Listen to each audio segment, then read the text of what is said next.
కాకానికి పోలీసుల నోటీసులు. ఇవాళ విచారణకు హాజరు కావాలని సూచన. క్వాడ్స్ అమ్మకాల తవ్వకాల కేసులో ఎంక్వైరీ. సత్తా లేని కారణంగానే చంద్రబాబుకు మద్దతు. 2014 నుంచి సపోర్ట్ చేస్తూ వచ్చా.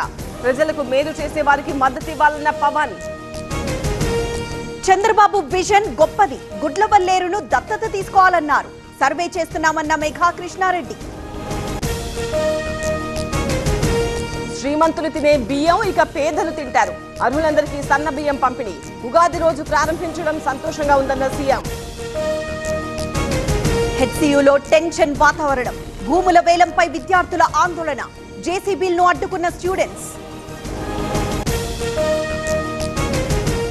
శ్రీరామనవమి శోభయాత్రకు పోలీసుల అనుమతి అడగం. గత ఏడాది పర్మిషన్ ఇవ్వలేదు. Raja Singh comment. Pithapuram municipal meeting లో రసాభాస. కౌశిక్, నేను పార్ట్నర్షిప్ ఫర్మ్ స్టార్ట్ చేయడం బెస్టా, ప్రైవేట్ లిమిటెడ్ కంపెనీ స్టార్ట్ చేయడం బెస్టా? ఎందుకు అంత కన్ఫ్యూజన్? ఎక్స్పర్ట్ తో మాట్లాడు. ఎక్స్పర్టా?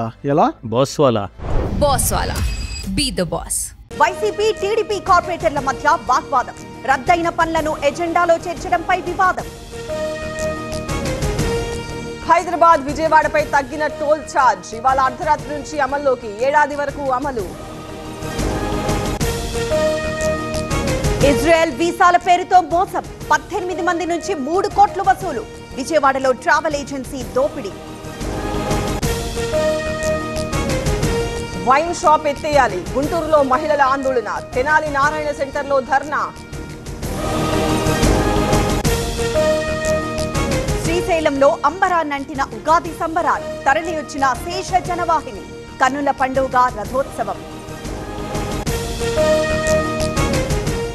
2047 కల్లా వికసిత్ భారత్ సాకారం. మున్ముందు మరిన్ని లక్ష్యాలున్నాయన్న ప్రధాని. నాగ్పూర్ ఆర్ఎస్ఎస్ ఆఫీస్ ను సందర్శించిన మోదీ. యూపీఏ హయాంలో చేసిందేమీ లేదు. 10 ఏళ్లలో కోట్లాది మంది పేదరికం నుంచి బయటపడ్డారు. కేంద్ర మంత్రి అమిత్ షా ప్రకటన. పశ్చిమ బెంగాల్ మాల్దాలో టెన్షన్. 2 వర్గాల మధ్య ఘర్షణ. ఇంటర్నెట్ బంద్. 34 మంది అరెస్ట్. ఛత్తీస్గఢ్ లో మావోయిస్టులకు ఎదురుదెబ్బ. ఎస్పీ ఎదుట లొంగిపోయిన 50. 14 మందిపై 68 లక్షల రివార్డ్. అనంతనాగ్ లో కార్చిచ్చు కలకలం. తగలబడుతున్న ఏళ్ల నాటి వృక్షాలు. అదుపు చేసేందుకు ఫైర్ సిబ్బంది యత్నం. భక్తి శ్రద్ధలతో రంజాన్. ఈద్గాలు, మసీదులలో ప్రార్థనలు. వివాదాస్పద ప్రాంతాల్లో బందోబస్తు. లక్నోలో పోలీసుల ఫ్లాగ్ మార్చ్. శాంతి భద్రతల పరిశీలన. భయం లేకుండా పండుగ జరుపుకోవాలని సూచన. ఐపీఎల్లో రాజస్థాన్ కు తొలి విజయం. చెన్నైపై 6 పరుగుల తేడాతో గెలుపు. రెండో ఓటమిని చవిచూసిన సూపర్ కింగ్స్.